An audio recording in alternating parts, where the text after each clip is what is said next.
Membuka usaha toko itu menguntungkan.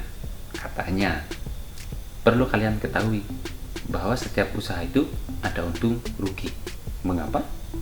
Mengapa jika untungnya banyak, tidak sedikit toko itu pada tutup? Terus berkarya menumbuhkan generasi kreatif dalam bidang multimedia. Baik, mengapa banyak orang yang ingin membuka toko atau jualan sembako? Tidak lain karena berpikirnya itu pendek. Jika banyak orang yang butuh, maka sama dengan laku. Maka selesai. Pada semua itu tidak lepas dari bagaimana cara kita menghadapi situasi tersebut. Kita harus tahu kenapa banyak toko yang tutup dan apa yang dilakukan sehingga mereka bisa bertahan. Berikut ini yang menjadi alasan mengapa hal tersebut sering terjadi, baik pada pelaku lama maupun pelaku baru. 1. Memulai usaha dengan konsep seadanya, yaitu mereka berpikir belanja lalu jualan, tidak memikirkan bagaimana pengembangan selanjutnya. Contohnya begini, ketika sudah jualan laku keras dan ramai pembeli, maka kita harus cepat berpikir bagaimana cara menghadapi kompetitor, bagaimana cara mempertahankan pelanggan agar mereka tetap betah berbelanja di tempat kita. Nah, itu adalah salah satu juga strategi agar jualannya tidak monoton. Yang kedua, tanpa adanya cadangan modal. Salah satu diantaranya adalah modal. Dulu aku pernah diberi pesan, jare mboke, wong dodolan iku modalnya kudu double. Nah, sebab modal itu mempengaruhi perkembangan toko kita mau seperti apa ke depannya. Kalau pembeli sih pastinya pengen toko kita itu lengkap, toko kita itu apa ada aja, ada apa aja, nah gitu. Terus apalagi murah. Jika semua masih berupa barang dagangan, sedangkan barang baru yang diiklankan di televisi belum ada di toko kita, maka kita harus cermat dalam mengelola modal. Ketiga, banyaknya konsumen yang berhutang.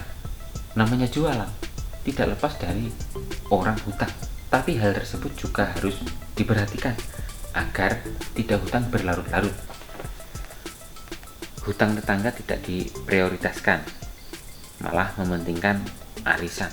Padahal sebenarnya punya uang daripada dibuat menyahur, mending belanja di toko lain. Itu yang sering terjadi setelah aku survei di beberapa toko.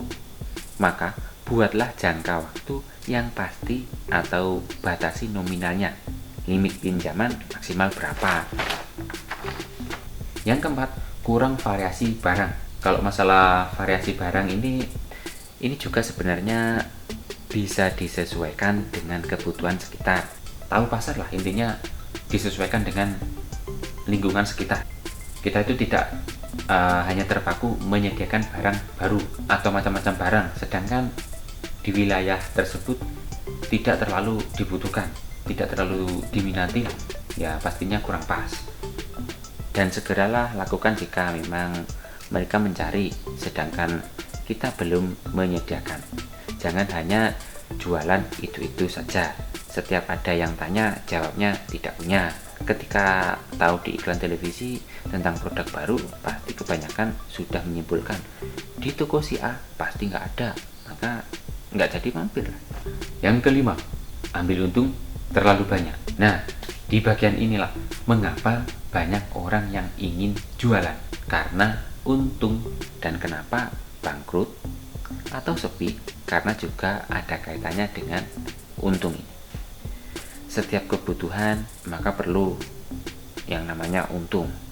Ketika kita mempunyai kebutuhan yang mendesak atau kebutuhan yang tinggi, maka kita itu berpikirnya bagaimana agar kita dapat untung banyak. Jarang berpikir efek kedepannya gimana kalau kita mengambil keuntungan terlalu banyak. Bagaimana kita memanajemen untung, mau untung banyak atau untung sedikit, semua itu ada sebab dan akibat. Hati-hati dengan keuntungan. Jika mau untungnya banyak, ya silakan, mau untung banyak, resiko ditanggung sendiri. Yang keenam, sikap kurang ramah. Jika kita berbelanja di Alfa, Indo, pasti karyawan pada sopan dan ramah. Kita juga bisa melakukan ini dengan ATM. Apa itu ATM? Amati, tiru, modifikasi lebih baik. Sekian, terima kasih. Semoga bermanfaat. Selamat beraktivitas kembali.